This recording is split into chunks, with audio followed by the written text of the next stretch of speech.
Welcome to this Bridgewater Now update. I'm John Lugg. At last week's Town Council meeting, Bridgewater Police Chief Chris Del Monte talked to the council about the effects his department has seen from the pandemic over the past year. Much like with other things in the world, the department's operations were affected as the court system had closed for a time, but responding to emergencies continued with minimal problems. The chief said that there were no staffing problems and very few people took time off from work, and even with some added obstacles, a few of the officers went through the police academy. Each year we tell you about the police dinner at the senior center, which didn't take place as people are used to. However, the department personnel delivered 280 meals to seniors, which the chief said they were proud to do. Officers in the department also collaborated with the veterans agent and placed flags out on Memorial Day. In the report to the council, it was revealed that a quarter of the personnel were affected by the virus at one time or another, which did have some impact at different times. This past year did throw some curveballs, but the police chief was extremely proud of the work put in by the officers of the Bridgewater Police Department every day. I wanted to do justice to the men and women that are here, and I did speak briefly about what they've done. I have the good fortune that I am the face, if you will, but the work that gets done here by these men and women every single day is something I'm very impressed with. And I want to commend and recognize the men and women of this department. They've been tested physically and emotionally over the last 12 months, and they've proven themselves more than worthy. At no time did our doors close, ever, and no call ever went unanswered. Me personally, I'm proud to serve alongside such devoted police officers and true professionals. I think we owe, and I know I owe them a debt of gratitude for the character they've shown and the commitment they've demonstrated to this community.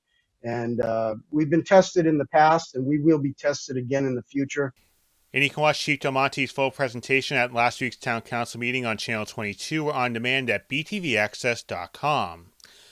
It's taken about 3 months to do so, but the town has a 2-week COVID case count under 100 people.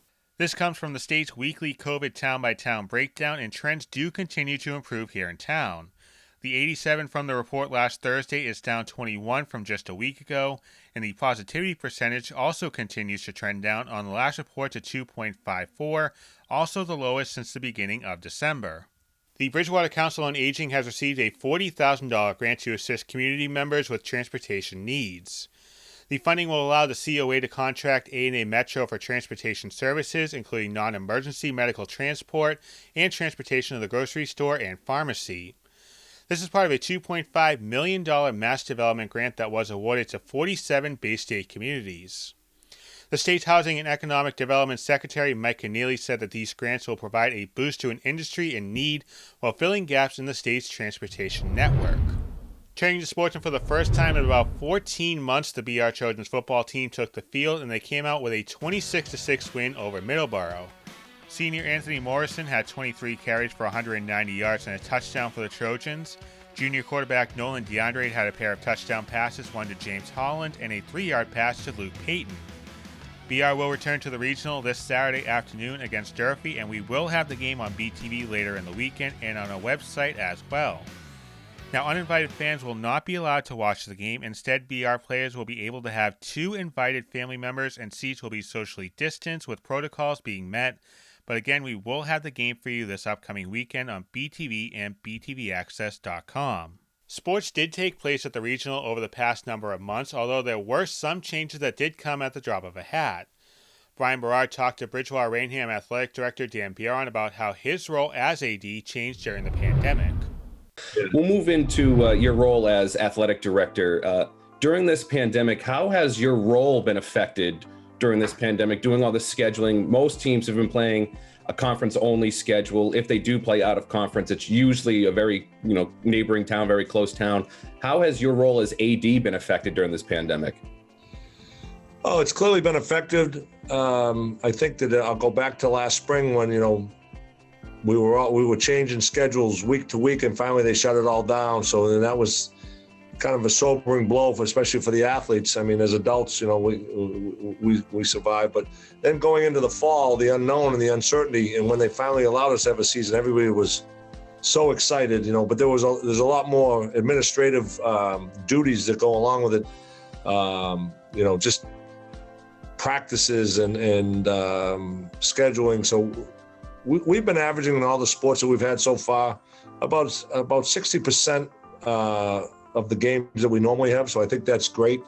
I mean, and it's just good to see kids out playing and running around, because for a lot of them, that might be the only time they see their friends. If you're not in the same cohort, going to school, you don't see each other as often as you used to. So a lot more paperwork in terms of tracking, and then and instead of planning things out weeks or months at a time, it's all, literally, if you go out 1 week, that might be too far, because things can change in a day with, particularly,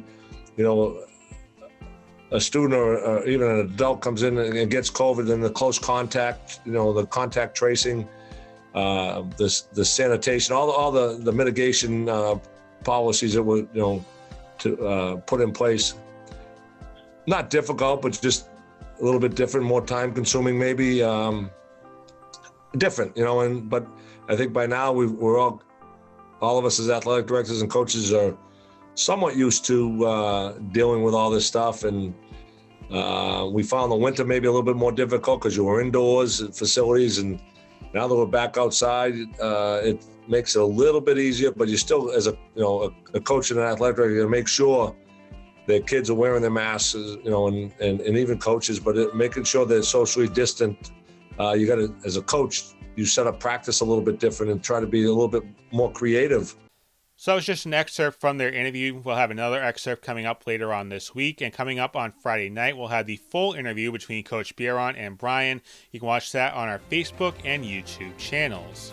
Thanks for watching this Bridgewater Now update. I'm John Luck.